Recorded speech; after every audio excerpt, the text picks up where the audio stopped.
একজন ভালো মানুষ জীবনে কিভাবে উন্নতি করবে? জীবনে সত্যিকারের উন্নতি মানে শুধু ধনী হওয়া বা বড় চাকরি পাওয়া নয়, বরং আত্মোন্নতি, চরিত্রের উন্নয়ন এবং সমাজে ইতিবাচক প্রভাব ফেলা। নিচে কিছু গুরুত্বপূর্ণ ধাপ দেওয়া হল। ১. লক্ষ্য নির্ধারণ করা। নিজের জীবনের উদ্দেশ্য ঠিক করো। ছোট ও বড় লক্ষ্য নির্ধারণ করো এবং সেগুলো অর্জনের জন্য পরিকল্পনা করো। ২. শিক্ষা ও দক্ষতা অর্জন। একাডেমিক শিক্ষার পাশাপাশি নিত্যনতুন দক্ষতা শেখা জরুরি। বই পড়া, অনলাইন কোর্স করা ও নিজেকে আপডেট রাখা দরকার। কেবল ভালো রেজাল্ট করলে হবে না, বাস্তব জীবনেও জ্ঞান কাজে লাগাতে হবে।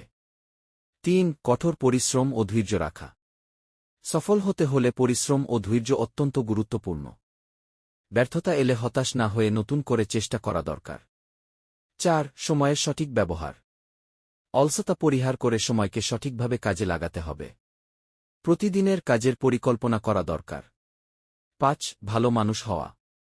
সততা, নৈতিকতা ও দায়িত্ববোধ থাকতে হবে। পরিবারের প্রতি দায়িত্ব পালন করতে হবে এবং অন্যের উপকার করতে আগ্রহী হতে হবে। ৬. ভালো বন্ধু বেছে নেওয়া।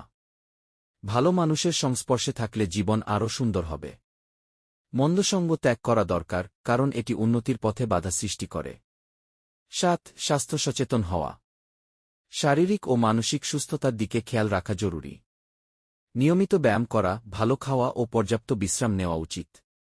৮. আত্মবিশ্বাস ও ইতিবাচক মনোভাব রাখা। নিজেকে বিশ্বাস করা এবং নেতিবাচক চিন্তা দূর করা দরকার। জীবনের প্রতিটি পরিস্থিতি থেকে শিক্ষা নেওয়া উচিত। ৯. কঠিন সময়ে ধৈর্য ধরা। জীবনে চ্যালেঞ্জ আসবেই, কিন্তু হতাশ হওয়া যাবে না। সমস্যা সমাধানের উপায় খুঁজতে হবে এবং মানসিক শক্তি বাড়াতে হবে। ১০৭ পথে উপার্জন করা। অবৈধ উপায়ে টাকা উপার্জন না করে কঠোর পরিশ্রমের মাধ্যমে সফলতা অর্জন করতে হবে। সৎ পথে উপার্জন করলে জীবনে শান্তি ও সম্মান দুটোই পাওয়া যায়।